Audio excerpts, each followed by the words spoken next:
Not long ago, an old friend of mine died. He lived down south. He was a furniture dealer, and he had other things, but furniture was his main line. And I got to thinking about my long-time friendship with him.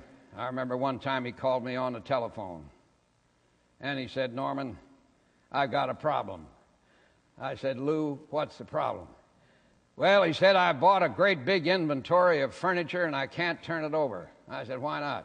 He said, "Because we've got what they call a recession going, and I got to have some money, and my line of credit is used up, and the only way that I can handle this thing is to sell this furniture." And he said, "I wake up in the middle of the night and I say to myself, how can I move this furniture?"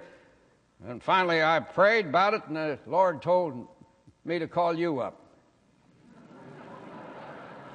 Well, I said, "That's very nice of the Lord." I said, "I'm a minister. I'm not in the furniture business."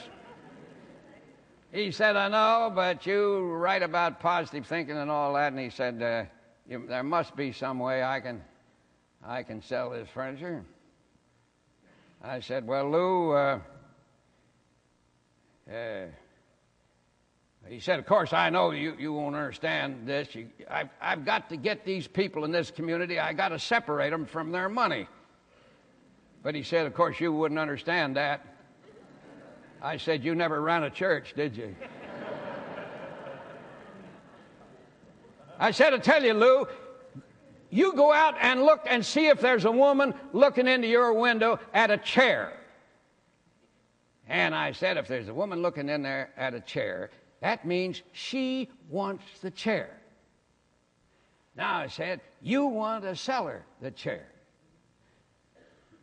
So you look out at her, and you go out and you say to her, "Madam, would you like to have that chair that's in that window?" And she'd probably say, "Oh, yes, Lou, I'd like to have that chair."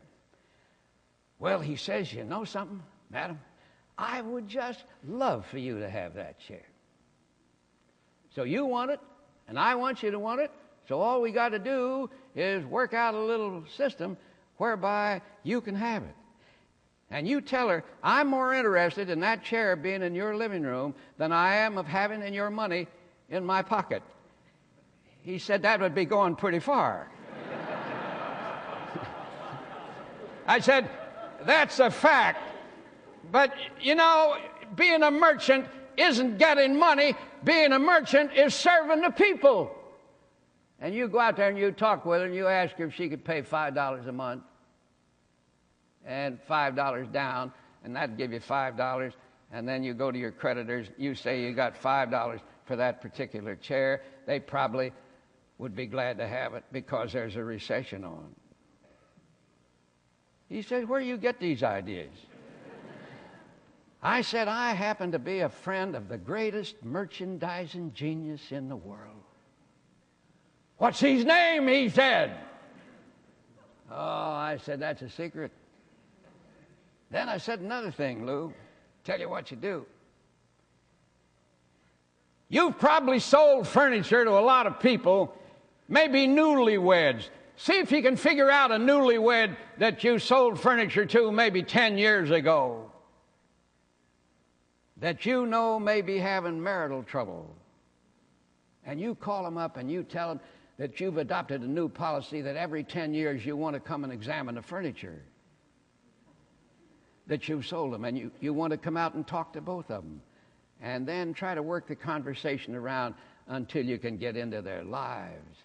Because I knew he was a good religious man, he called me back. He said, "That's terrific. That's tremendous." He said, "I went out to see a couple," and he said, "You know, they were at odds and they were about ready to break up. And after a while, they began to tell me all about it." And he said, "What do you know? Before the evening was over, the three of us were down on our knees praying. And I got them to holding hands before I left and kissing each other. And on the way out," he said, "I sold them 2 new chairs."